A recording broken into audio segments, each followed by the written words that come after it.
Hey there, welcome to Contracts and Chaos. My name's Alyssa. And I'm Brenna, and we're here to tell you that you are not alone in the mayhem of this real estate industry. We're keeping it real and sharing our stories, strategies, and successes in today's real estate world. So come join us every Tuesday while we talk contracts and chaos. Absolutely. But today we are going to jump in and talk about 4 ways that Sharon Srivatsa thinks that we should be utilizing to get listings. And we've talked about listings a lot lately. Yes. I feel like we've been real listing heavy on the podcast. But I also feel like that's what agents want to be. Most agents want to be listing agents because what's the saying? You list to last.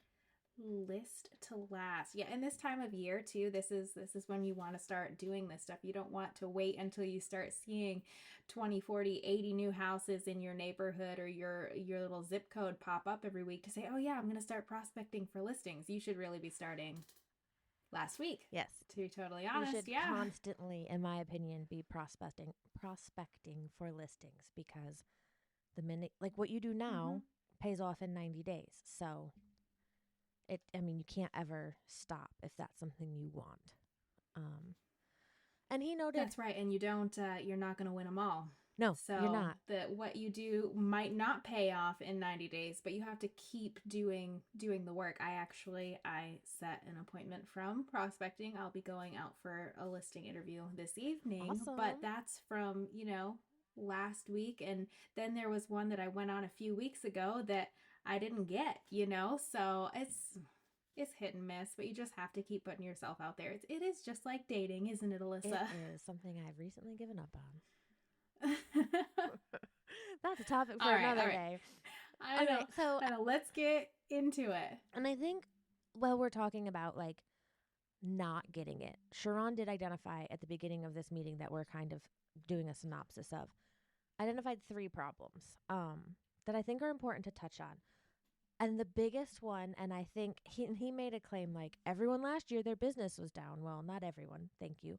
I hustled my ass off and I actually 5 times my business from the year before.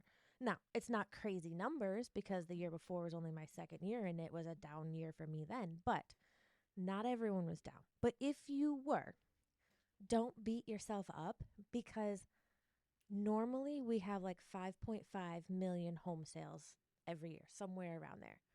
Last year, we only had 3.4 million houses sell. So literally across the board, there was less product and there's still a ton of realtors.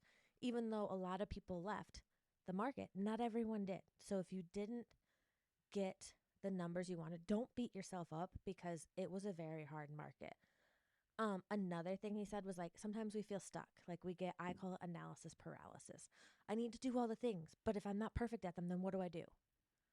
Something is better than perfect. Every time. Done is better than perfect. Right. Done Absolutely. is better than perfect because if you wait, and I saw someone, I have to find the graphic and post it, but someone showed it was a meme or, a life lesson thing. And it said, it was like, if you start now before you're perfect, and it shows the line that goes up at a nice gradual slope. And then it said, if you start when you're ready, and the line didn't start here, and it only went up a little bit. So just start. Just try something.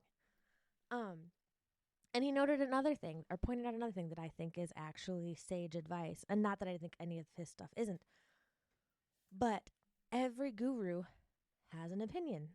And there seems to be a guru on every corner lately. Every realtor who sold more than 10 million a year now thinks they're a coach or now thinks they know it all. Okay, maybe you do. But there's also a lot of gurus out there who haven't done what we do or haven't done it in 20 years. So if you're going to pick someone to listen to, make sure it's the person who's doing what you want to do. And I'm going to throw us under right now. Like they're currently in it. And I'm going to throw us under the bus. Neither of us have been in this industry for more than 4 years, 5 years? That's fine. 5 years, yeah. We're not trying to tell you to do all these things we've never done. We are telling you this is what we've tried, didn't work, might work for you, but hey, it didn't work for us. Or this is what we've done and it does work, so go do it. Or hey, we're listening to one of the people who has done this and has built a multi-billion-dollar real estate firm. and we're going to relay his information so that if you weren't on that call, we want to help you be better. So we're not just, because I was like, I read that and I listened to it and I was like, are we those people? But I was like, no, we're not. We're not. Are we those people? We're not, because we're not pretending to be something we aren't. We're truthful Right. about it. Sharon said, screw the gurus, and I about spit my Celsius out. I was like, oh my God. He gonna make some enemies today. Well, and then he said, but it's sound advice. It always is. But his thought process was, if it ain't broke, don't fix it. Focus on what is working. If somebody tells you, and we'll go through some of these things that he said, if he tells you like what to say and how to do it, don't change it. If it's working, let it work. yes. You don't have to cutesify it or change it or edit it, whatever the case may be. Let it do its job. From people who have done the experimenting, done the A/B captions test over and over and over a million times, and now they're providing that. Just roll with it. Throw it out there into the universe and wait for it to do its job. And I think the first of these 4 things is a prime example of that advice. Like, just do this literally the way he tells us to. And I know people who have done it and it works. And I've done it in like a Facebook post format. I have not done it in an email, but I can guarantee you that's going to be on my list of things to do tomorrow. Now that my week is back on track. And the first one is an email strategy. And you like he said, you can use this across multiple platforms. I've tried it on Facebook, got some interaction. I think email is great. Make sure Let's talk about email for a second first, because he said something on the call that really stuck out to me, and it is email is a serious platform. Yes. Oh my gosh. When he said that, I was like, oh my God, I've never thought of email as being something serious. But think about it.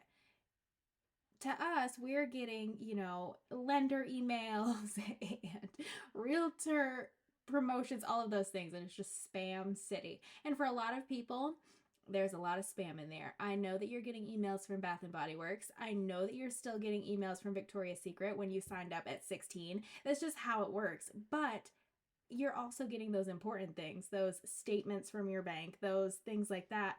People, when they sit down and open their email, they're expecting to weed out some spam, but also do some work. It's not mindlessly scrolling through Facebook. They're there for a purpose. So when he said, if you want serious people to do serious things, you have to present yourself in a serious manner. And if that's through email, let's use email. Yep. And I think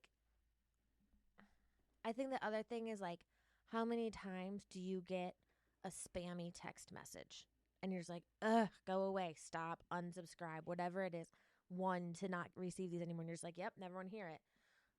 So yes, an email is more, it's like getting a letter in the mail these days, like a true letter. This is the modern version of it. And I think though, when you're doing this strategy, you need to be specific. So if you're using a CRM like Lofty, or you're using something like a Flow Desk, make sure you have people tagged and categorized. Like, so right, let it be easy. The more you overthink it, the more you're like, oh, I can't send that email because I still have that agent that I did a deal with 3 months ago in my CRM and I haven't tagged him yet. You know what I mean? Like that kind of thing. Let it be easy. Right. And the people who it doesn't apply to, it'll just roll off their backs, whatever. They'll unsubscribe. Worst case scenario, right? But the people that you did connect with is a connection that you wouldn't have had if you'd waited. Now, what we're talking about is the email for deal of the week. And it's super simple. There are not to be any photos, any addresses, or any pictures or videos, or links. It's literally... Yeah, we're talking plain text email. Right, just text. So your subject line is going to say what city it's in. So for me, I'm going to say if it's in Belmont, deal of the week. I want you to give them 2 highlights, 2 bullets about the house. So great backyard, or has a pool, or updated kitchen, whatever it is to make it stand out. 2 bullets about the neighborhood, close to downtown Belmont, golf cart distance, 5 minutes from 85 to get into Charlotte, and 2 bullets about why you like that house, what you think is great about it. all those things would be things I think is great, but it's something else like personal touch of, hey, I think this house is great. And then in bold, as that fourth bullet, the price. And that's it. That's all you're going to put. And then in a second or a last line, you just say, if you're interested, just reply to me and I'll get you all the details. So it gives them a call to action. If they're interested, then you're only going to get responses from people who are interested. You're not going to get, hopefully, a bunch of spam or whatever. But it shows that you know what's happening in your market, and it shows that you're thinking about people. I love this one. I'm going to start doing it. Email of the week or deal of the week. It's also a great way to, and for anybody out there, they're like, well, this is great, but I have to have a listing before this works. No, you don't. Nope. No, you don't. Pick a listing. Yep. Pick a listing that's inside your firm or outside your firm. Just give the information. It would just be like connecting with a buyer. If there's somebody who's interested in buying that property, but you, like Alyssa said, this is multifaceted. You're connecting with potential buyers. You're connecting with past clients who are like, oh yeah, by the way, I have to sell my house because I'm relocating back to Florida. They're going to reach back out to you. And this is a great thing to add into your service list, right? So if you're going to a listing appointment and you say, I have a database of 1,100 people that I email out a deal of the week, and the week that your listing goes active, yours will be featured for that deal of the week. It's going to go out to 1,100 of my personal connections and see if we can, like, it's just a different thing to pitch besides, oh, I'm going to put it in the MLS and it's going to be automatically generated to 800 websites across the web. You know, it's something specific that they can see, something that you can give them feedback on throughout the week. Yeah, we sent it out. You know, we had a 52% open rate, like that kind of thing. Some people are very interested in those numbers, in those data points. And I think that the biggest thing here, and I've been guilty in the past, so I have to be better at not putting a landing page link or something like that in that email, because ultimately, by just that call to action that says, if you're interested, just reply and I'll get you all of the details, you're forcing an action, you're forcing a reply. Now, if they are interested in that 3-bedroom, 2-bath house in Newton at $450,000, they're going to reply. And whether they say, I'm interested, or they say no or yes, it's a forced communication. And then that's when he said, conversion happens in conversation. And I think that's a huge thing, because if you lose them on a landing page or connecting to your Instagram or on your website, now looking at houses way over their price point in a totally different city, that's not helpful. Nope. And you can also send this as a text. Like, I don't know if I'd send it as a mass text, but if there's someone you need to re-engage with, this is the perfect opportunity to be like, hey, I know 2 years ago when we were looking and we couldn't find what you wanted, and you see something that's and I've done this, and he wasn't ready again, but I still sent it and said, I came across this deal. I'm not sure if it's for you. Same thing. Budgets. If you want more details, let me know. Or I like this line. If you want to share it with people who might be interested. Love it, because then you're getting your sphere to work for you. Because they may know. Right. You never know who knows who. I think it's the same thing as like door knocking an open house. Those people may already live in the neighborhood, but you don't know who they know that wants to live in their neighborhood. Or maybe they want a different. I literally know a couple that's lived in a neighborhood for forever, but they wanted to be on a different street. And as soon as that house came up, they walked in, wrote the offer, done. You never know what people are wanting to do. So sending this out, and I love that line. Would you like the details to share with someone who might be interested? Best line ever. And so many people just like mindlessly share things on Facebook. I see it all the time. A new listing pops up, and I know that those people aren't moving. They're in my sphere. I keep in touch with them, but they share the listing. Look what just popped up, like all of this stuff. So I feel like people like to be helpful, and if they think that they're being helpful by just sharing something as simple as that, it's really easy. And then the other one that he mentioned was like the polls on like Facebook stories. It gives, what'd he say? Oh, the illusion of choice, right? So you say, again, just the bullets, 3 beds, 2 baths. It's got new granite countertop, whatever the case may be. And then in your options, you don't say, when you ask, do do you want more information? You don't say yes or no. Yes, absolutely. And one other one that's obviously yes. There is no no. Right. Whatever they respond is a yes. So I thought that was cool too. Yeah, I like that one. And I think just doubling back to the emails real quick, send it whatever time of day. Some people say, oh, all emails should go out at 8 a.m. because that's when people check their email. Well, that's not necessarily true. And you know what? Even if they check it at 8 a.m. and you sent it at midnight the night before, it's still going to be in their email. So don't text it at any time, because if you text people after a certain hour, they're going to be pissed. I'm one of those people. I'm like an old man, I feel like. I'm one of those people, I'm yeah. like, how dare you? Unless you're like, if you're my client, highlight spots. right? If you're my client or my friend, then and it's on Do Not Disturb, it's not going to bother me. But if you are like cold texting me about politics or to join your firm or trying to sell me something, hard no. Don't do it. But yeah, the hard nose for sending emails, though, he said would be Monday morning, Friday night, and Sunday morning. Other than that, just hit go. Just hit go. Yep. And see what happens. And even if you do accidentally send one first thing on a Monday morning or Friday afternoon after the kids get home from school, like, it is what it is. People are either going to open it or they're not. Right. But those are the times that they said the email gets flooded, because that's when a lot of people have their automatic emails scheduled to go out, you know? It's the beginning of the week. It's the end of the week. Weekend's coming. Sunday, we're at church. Right. That kind of thing. Yep. I saw speaking of Sunday at church, I saw someone in the South host an open house Sunday from 10 to 12. And I was like, well, that's going to be empty. I was like, really? Of all the times to pick? Okay. Nobody's coming. Yeah, no one's coming to that. So the second strategy is coffee. This is something that you've been doing, isn't it? Yes. And I haven't been doing it exactly this way. Because I've ended up at coffee shops recently and not known exactly when I would be there. So I've been posting on social media a photo of my coffee on the table and trying to get people to guess where I am. I don't necessarily put the location. I may start adding the location to make it a little easier. But I just, like last week, I put, I'll be here until 12:45. Coffee's on me if you can find me. Someone knew where it was, but they weren't coming, which is fine. But I like this strategy. And I don't want to tell you to lie, but I am going to tell you that you don't have to be 100% truthful in this. That's what I'm going to say. You send a text that says, hey, I'm going to be meeting with a few clients in wherever, in Belmont this week. Do you have 20 minutes for a quick cup of coffee? I'm happy to come to you to make it more convenient. Now, I have a networking, or two other people that I farm with, and we did this. She had surgery a couple weeks ago.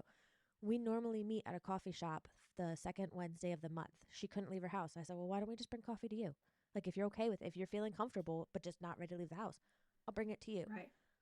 But this puts it in their hands. And if they say, oh, like that day doesn't work, but, this other day, then you make it work. It's instead of giving I'm available Tuesday at 2 or Thursday at 3.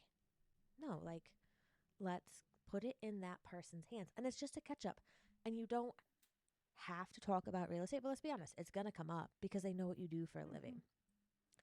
And I love the conversation sparkers, like that he used, the questions like, what are you focused on right now? Like, what are you focused on? Right. So for me, it would be like, I'm working on getting YouTube started for people moving to Hickory, like those kinds of things that you could say, oh, well, working with Mabel on XYZ, or Madeline just started volleyball. So focusing on everything but myself at the moment, Right. And that's just, it's a conversation starter. And then the follow-up question, what are you concerned about?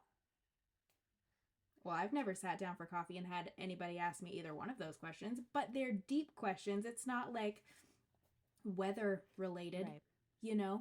It sparks a conversation about what's happening with them in their life, that it feels, it is a true connection. It's a genuine conversation that they're like, oh, hey, like I met Brenna for coffee the other day.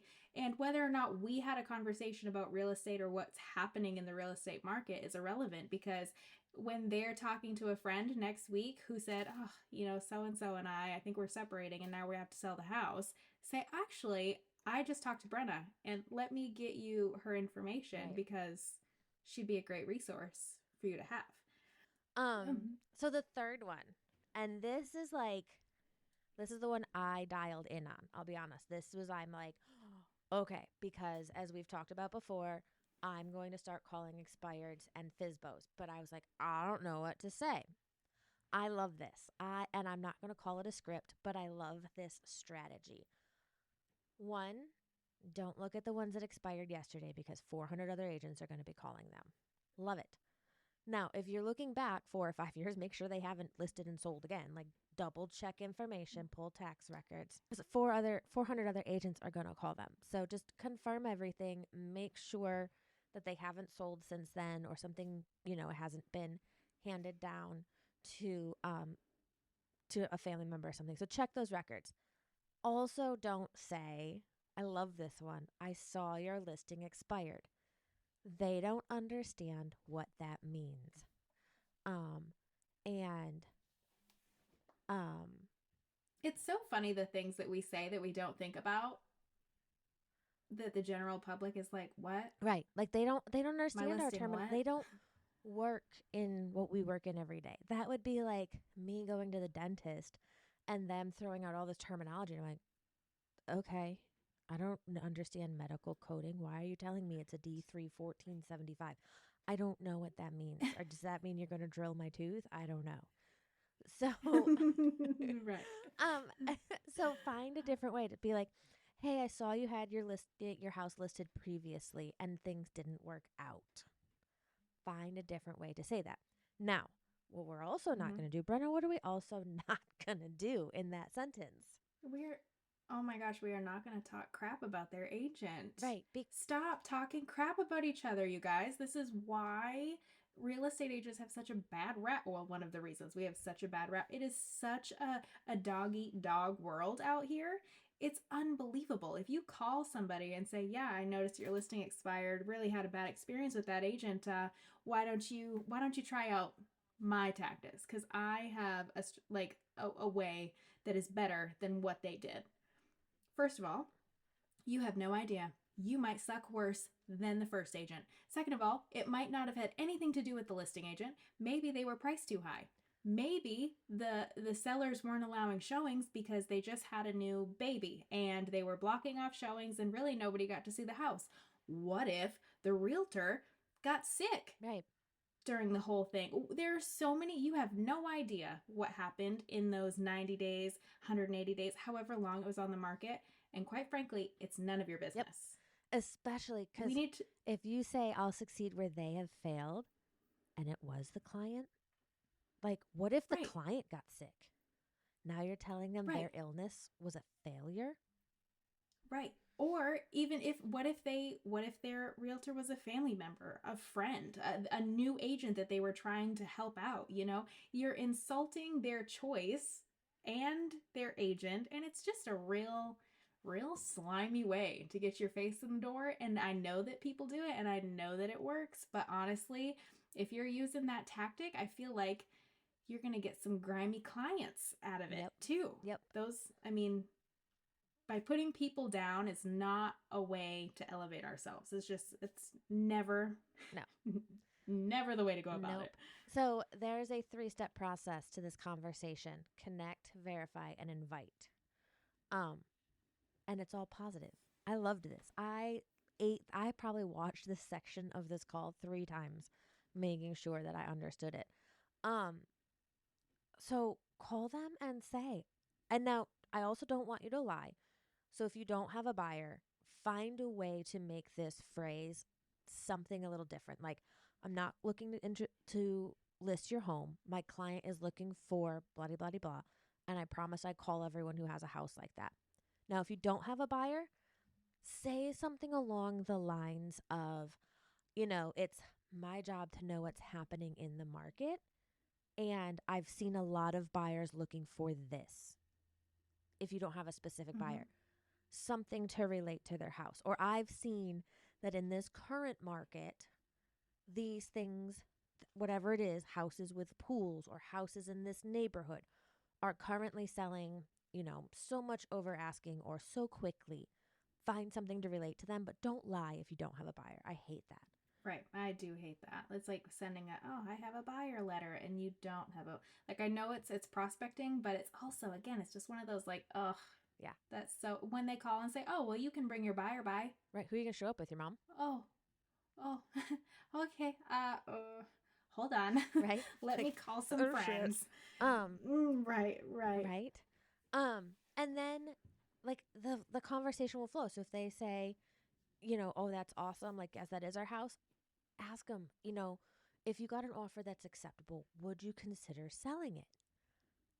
Probably yes. Like, if they were overpriced before, but they've understood that the houses in the neighborhood aren't selling at that price, they're going to understand. But they may not. They may still think their house is worth $100,000 more than it's worth. You never Right. know. So the next sentence is going to be like, what price can I give my clients? Because if they don't have a number, they're not going to think it's a serious option. So feel them out. See what they think their house is worth. I loved that. I loved it. That's just another way to get, it's very similar. And I know this is for expireds, but I've told you and I've said it on the podcast before, like when I'm working and talking with for sale by owners, it's creating a conversation, like asking about what's been done, what they're looking for in their price, like that kind of thing. The appointment I'm going on this evening, he's dramatically underpriced. Why? Because he just wants to sell quick and he doesn't think that it'll sell quick with a real estate agent. I was like, well, you probably have people that are seeing it just listed one time on Facebook Marketplace with these terrible pictures at this really low price, and you say that it's tenant occupied, that just assume that there's something wrong with it. Yep. Right? Like, why would you do that to yourself? But creating those conversations is great. And then the key to all of that, though, and this is how I continue to get for sale by owner business, is the follow-up. So after that conversation, after that phone conversation, text them, right? Text them. I mean, and you can still send, handwritten cards. People do that too. But in this instance, I think that within 15 or 20 minutes, I think that texting them and saying, thank you for your time today. Per our conversation, you are still open to selling your house at 123 Main Street and you are looking for an offer of XYZ. And then I will communicate this to my clients and get back to you. Yep, I loved it because it's showing that you're putting in the work, that you're like confirming everything, you're touching base with them already, and that you're going to relay the information. And that you'll be back in touch. It tells them, I'll be back in touch. I'm not going to forget you. Because let's be honest, follow-up is one of the worst. One of the things agents are the worst at sometimes. I'll throw myself under that bus. I'm not always the best at it. It was hard, especially if you're one of those agents that's making 150 dials a day, like how many times are you going to make those same phone calls next week to follow up? Right. Not very many. Not very many. And then I liked the second text, like the next day, maybe 2 days later, depending. Definitely feel them out for their mood, their energy, and what's going on. But you send the second text that says, hey, they're interested. Do you have any updated photos, or are the ones on Zillow the most recent? Then that will let you know, like, has this house changed? So it'll give you a better idea of if you need to if you end up needing to send a CMA or something like that. What does this house actually look like right now? So see if they'll send you a video or some updated photos, because if they were listed 5 years ago and they've done a fresh coat of paint in the whole house since then, or, they've had taken carpet out and put in hardwoods, then it's going to be a completely different house, and your clients need to know that. And same thing, if you're working with clients and you say that, great. If not, you just follow up that day or so later and say, oh, I meant to ask on Monday, right, if you had any updated photos or if the ones from the previous listing are great, because that way, again, you're not like, oh yeah, my client's really interested in your house, and then they send you these pictures and then they're like, okay, are your clients coming to the house, kind of thing. So just like, I feel like it's, human decency to just say, don't lie. Is that too much to ask? Right? Yeah. Don't be a slime ball, please. Yeah. Be like with Matt, I'm like, don't fib. Are you fibbing? Right. Don't fib. And that brings you, don't do it. That brings you to the invite portion of the strategy. So you send a follow-up text that says, hey, well, my clients are making a decision or thinking about this or whatever. I wanted to offer you something that has no agreement or no a cost to you. And you tell them you have this private VIP email of current buyers of homes. You'd love to feature theirs.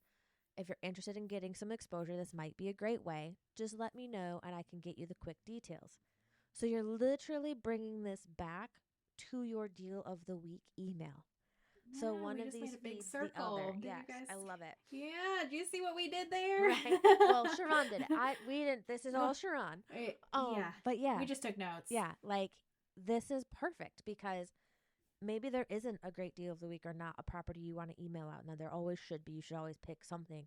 But this also shows this person that you have a database of people who don't know that they want to sell their house. Like you have a VIP group of and you can put the number in like however many people so they know instantly 1100 people are going to get this email today. That's 1100 people who haven't looked at their house in the last 5 years. Boom, Right. done. Boom. I actually have a FISBO that I'm going to follow up with tomorrow and ask her this like, hey, do you mind if I feature this on my deal of the week? Like, I would love, and I have this many people in my database, I'd love to share it. I'm also, that's going to be a hard sell because she's offering no commission. But anyway, that's another story for another day. But I love this. I love that it wraps back to that and it shows I already have people. I may have other people that I don't know about yet.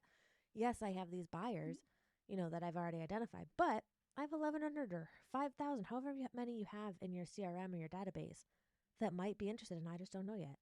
So, But ultimately, I think that what this does is it sets you apart from every other 547 agents that have called about that expired and done nothing for them yes. except bring them an updated equity report to say, hey, like I have this list. I don't know if it'll work for you. I don't know if we'll make a connection, but I'm willing to put your house out to my VIPs and see if somebody's interested. That's more than anyone's done for them. And you're doing it, at no cost to them. So I think that that's just a huge piece of value to take. And then ultimately, if you end up getting that listing, great. Right. Yeah. If you end up bringing them a buyer, great.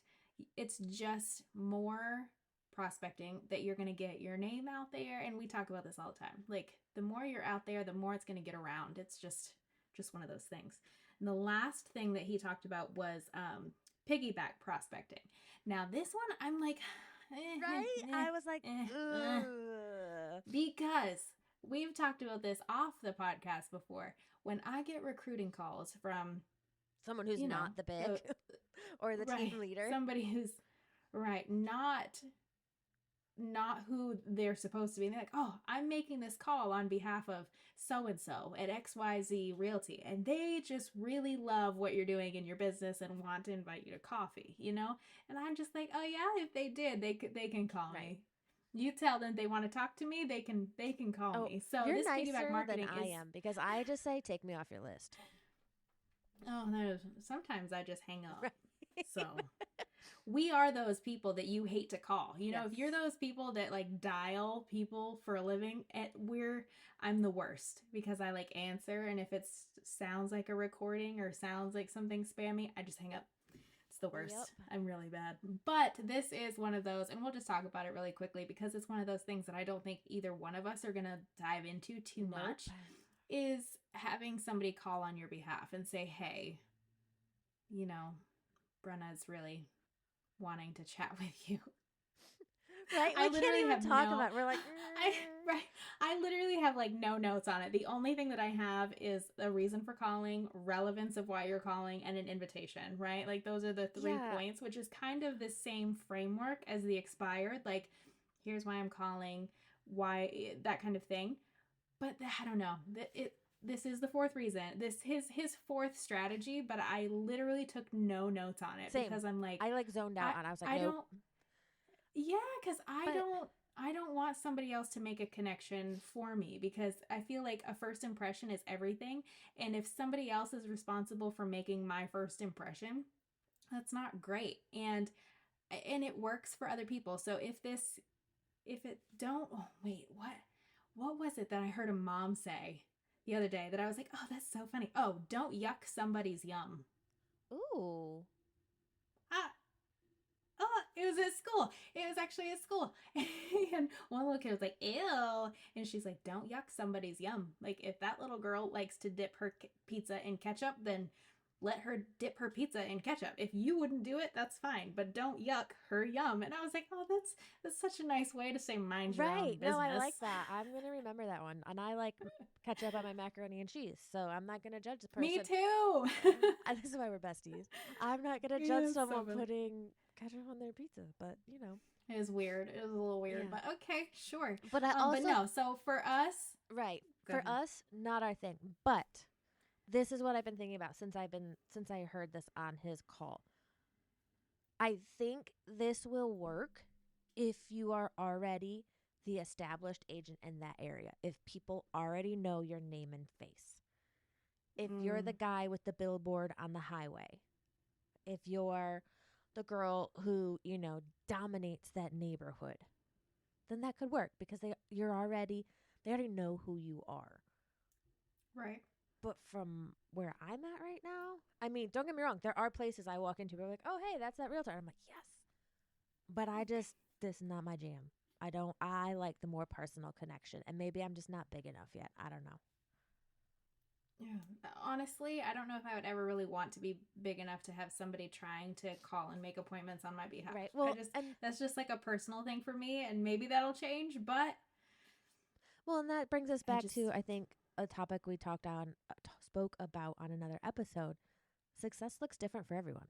My success is not Stephen Cooley's success. I don't want that. My success is, different things. It's having the time and the money to hang out with my niece and nephew. And if my face is on a billboard, I may not have that. But everyone's success is different, and that's okay. So if you're like, oh, I love this piggyback strategy because I'm building a mega team and this is cool. Awesome. I'm happy for you. This just isn't what I want to do or where I ever want to be. And that's okay. Yeah. Yeah, and let us know if it works for you, because if it does, great. We're super excited. Right, yeah. But yeah, like you said, success is different, and it means that I get to pick my kids up every day from school. So we are going to wrap this up. Right. I was going to say, you got to get out the door because we are recording later than normal today. So yes. So if you have any questions, reach out. We'd love to talk to you about this. You can email us at contractsandchaos@gmail.com. We are now officially on Instagram at contractsandchaos, so check us out there. Send us a DM if you need to. But we'd love to hear about how this is working for you or how you plan on implementing it and maybe making a little changes to make it work for you. Other than that, we will see you next week. See you next week, guys. We just finished another episode of Contracts and Chaos, but believe me, the chaos does not stop here. So check out the show notes for our email address and where to follow us on socials, and we will see you next week.